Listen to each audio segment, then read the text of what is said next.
Pak Dedi, ya oke Pak Dedi. Ya, kita bersyukur kita bisa beribadah di pagi hari ini dan sekaligus kita juga berdoa untuk saudara kita yang di Kalimantan dan di Manado ada banjir. Bahkan salah satu pendeta kita gereja Anglikan di Manado kemarin harus mengungsi dia dan keluarganya karena banjir cukup tinggi. Nah, sebelum kita mendengar firman Tuhan pagi hari ini, mari kita bersatu di dalam doa. Bapa, kami teringat saudara kami yang kena musibah gempa dan banjir. Tuhan kuatkan dan teguhkanlah mereka pada masa-masa yang sulit ini. Dan kami berdoa kiranya Engkau mencukupkan apa yang mereka perlukan ya Tuhan. Dan sebentar kami akan dengarkan firman-Mu, berbicaralah kepada setiap kami. Dalam nama Yesus kami berdoa, amin. Nah, saya ucapkan terima kasih untuk doa kita semua. Kemarin kami sudah rapat dengan CCR dan kita baru mendapatkan dana untuk perpanjangan gedung gereja ini yang akan berakhir pada bulan ini. Jadi puji Tuhan, beri kemuliaan bagi Tuhan. Selain gedung gereja, mereka juga setuju untuk kita punya studio mini di sini. Jadi nanti untuk pelayanan multimedia, ya, bikin konten bisa lebih baik. Jadi ini berkat ya untuk kita semua. Nah, kira-kira siapa yang punya resolusi tahun ini? Nggak ada ya? Ada? Nggak ada? Ada ya? Ada. Bagaimana resolusinya? Apakah berjalan di minggu yang ketiga ini tanggal 17? Kalau diingat-ingat bagaimana resolusinya sejauh ini? Nah, saya ingat salah satu resolusi saya, ternyata resolusi ini tahun 2020 juga sudah mulai dan belum terjadi sampai hari ini. Dan saya ingat lagi, ternyata bukan dari 2020 dimulai, 2016 belum berhasil juga. Dan setelah ingat lagi, jauh sebelumnya sudah saya inginkan. Ya, salah satunya saya pengen menurunkan berat badan, belum berhasil. Jadi ini harus pekerjaan yang dilanjutkan. Nah, kadang-kadang lucu kita bikin tahun baru banyak resolusi kan. Resolusi yang kemarin juga masih belum selesai. Nah, di 2 minggu terakhir kita belajar mengenal Tuhan lebih lagi melalui firman-Nya, disampaikan oleh Misia, dan kemarin kita belajar kita perlu Roh Kudus. Dan salah satu kedua ini dan bulan ini juga kita mau temanya adalah carilah Tuhan. Biarlah ini menjadi awal tahun ini menjadi resolusi kita semuanya. Cari Tuhan melalui firman-Nya dan kita perlu Roh Kudus. Sebagaimana gereja mula-mula mereka dalam kesulitan, kita hari ini juga sama perlunya Roh Kudus. Seperti lagu tadi, I need you more. Nah, carilah Tuhan. Nah, carilah Tuhan bukan berarti Tuhan itu di mana gitu kan? Kemana enggak? Carilah Tuhan ini, kata ini maksudnya kesungguhan hati, ya kan? Nah, di sini ada nggak warna kuning? Ada, tapi kalau kita nggak fokus, kita nggak bisa lihat. Coba cari mana di sini warna kuning. Baru nampak kan? Mungkin dari tadi yang kita lihat hanya merah, wallpaper selamat datangnya juga merah dan lain sebagainya. Nah, kenapa? Carilah Tuhan, berarti ini bukan berarti Tuhan dicari-cari gitu kan? Dia kan di mana-mana gitu. Ini berbicara tentang sikap hati, ini berbicara tentang kesungguhan hati. Nah, next slide. Di Yeremia dikatakan demikian, apabila kamu mencari aku, kamu akan menemukan aku. Apabila kamu menanyakan aku dengan segenap hati. Dalam bahasa Inggrisnya, apabila engkau dengan sungguh-sungguh, dengan menanyakan, mencari dengan segenap hati. Dan jadi kata cari ini berbicara dengan kesungguhan hati.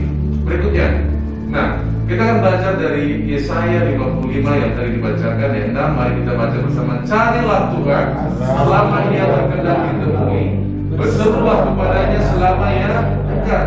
Pertanyaannya, kenapa kita perlu mencari Tuhan? Kita mencari Tuhan karena Dia terlebih dahulu mencari kita. Jadi kita kemarin merayakan Natal. Natal itu berbicara tentang Injil, Allah menjadi manusia, menjadi dosa bagi kita semua, menebus kita semua, dan menyelamatkan setiap orang yang percaya kepada itulah Injil. Dan Tuhanlah yang pertama mencari kita. Dan waktu Adam dan Hawa juga melakukan dosa, Tuhanlah yang pertama mencari mereka. Nah, Berikutnya di ayat ke-7, baiklah orang fasik meninggalkan jalannya dan orang jahat meninggalkan rancangannya. Baiklah ia kembali kepada Tuhan, maka dia akan mengasihinya, dan kepada Allah kita, sebab ia memberi pengampunan dengan limpahnya. Dan apa bagian kita? Yang kedua dari sini adalah bagian kita ialah bertobat. Bertobat artinya berpaling kepada Tuhan. Nah, kira-kira sebelum Adam dan Hawa makan buah terlarang, buah itu buah apa? Yang pasti bukan buah durian ya. Kalau buah durian saya juga akan makan karena dia wanginya aja juga sudah, ya kan? Saya kalau lewat motor bawa durian aja wanginya aja juga lumayan gitu, apalagi buahnya kan. Nah, jadi yang pasti bukan buah durian. Kira-kira yang sebelum itu terjadi, apa di balik itu? Sebelum mereka berdosa. Dan siapa yang percaya kita ini keturunan Adam dan Hawa? Oke, kalau kita keturunan Adam dan Hawa, berarti dosa yang sama juga kita miliki setiap kita. Yaitu apa? Sok dan sombong. Kan ular berkata, kalau kamu makan buah terlarang ini, maka kamu akan menjadi sama seperti Tuhan. Bukankah udah nggak enak, udah kurang apa Taman Eden dan semua fasilitasnya? Tapi waktu digoda, kalau kamu makan buah ini, maka kamu akan menjadi sama seperti Tuhan. Nah, ada sebuah foto astronot. Ini waktu dia ke angkasa, dia bilang begini, I see no God up here. Gak ada Tuhan ternyata di sini. Saya lebih hebat.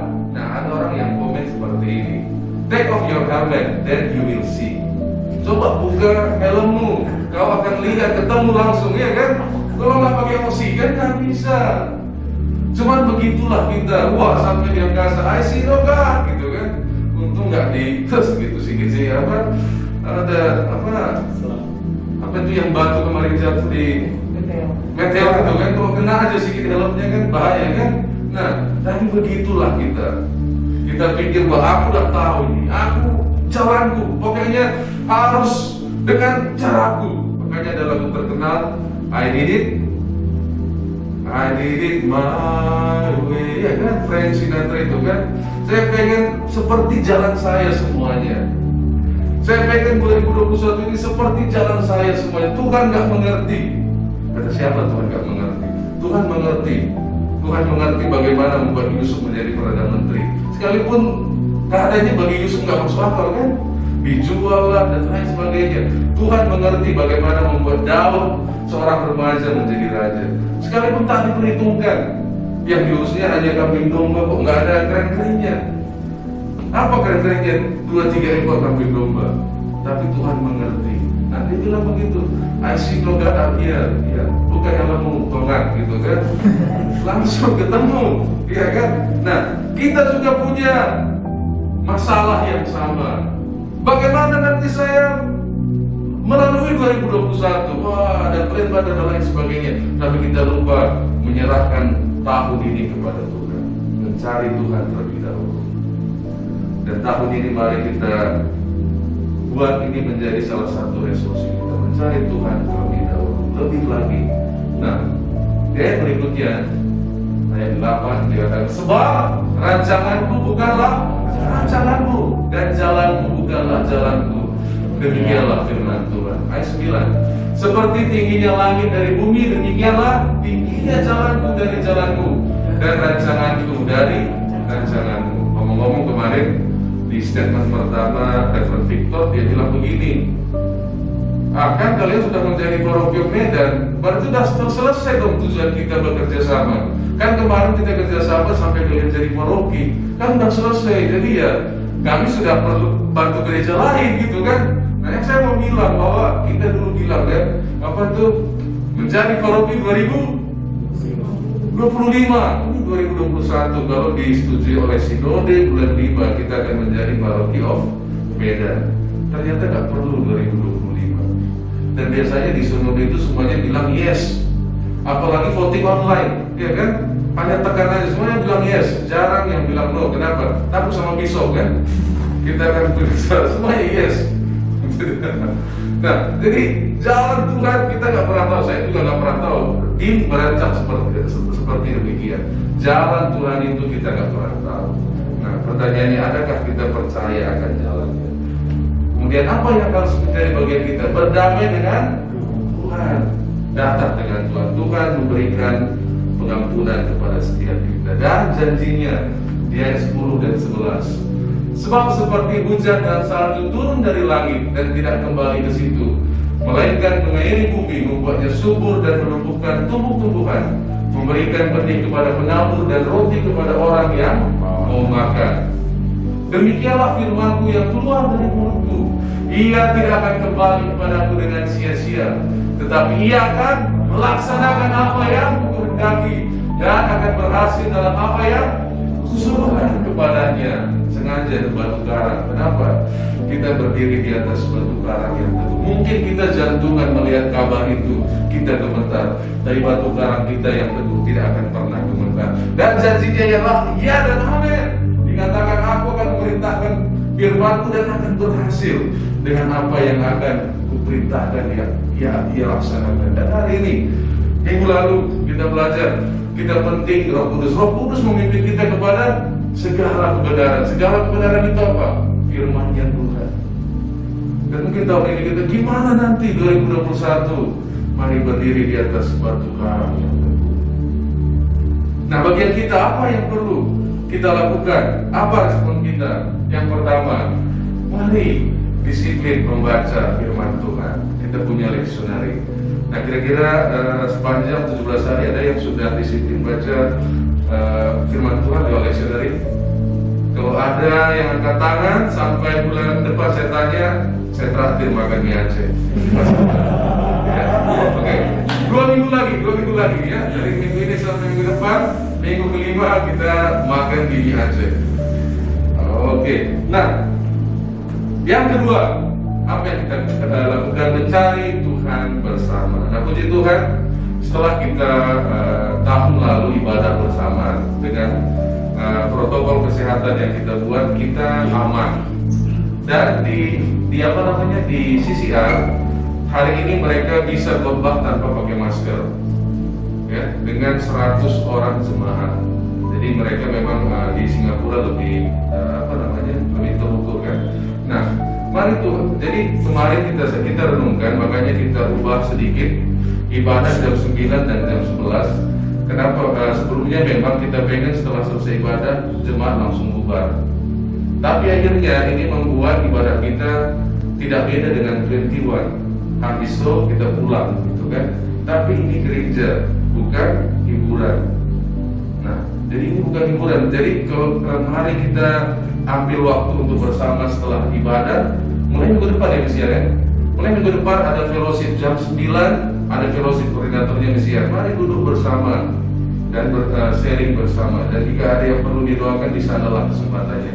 Begitu juga jam 11 kita akan adakan ada waktu untuk fellowship bersama. Kenapa? Karena gereja tempat yang paling aman untuk kita semua boleh berkumpul. Dan apalagi dengan situasi sekarang agak sulit ya untuk datang dan lain sebagainya. Nah, mari ambil waktu ini, mari bertumbuh bersama, khususnya di masa-masa yang sulit ini.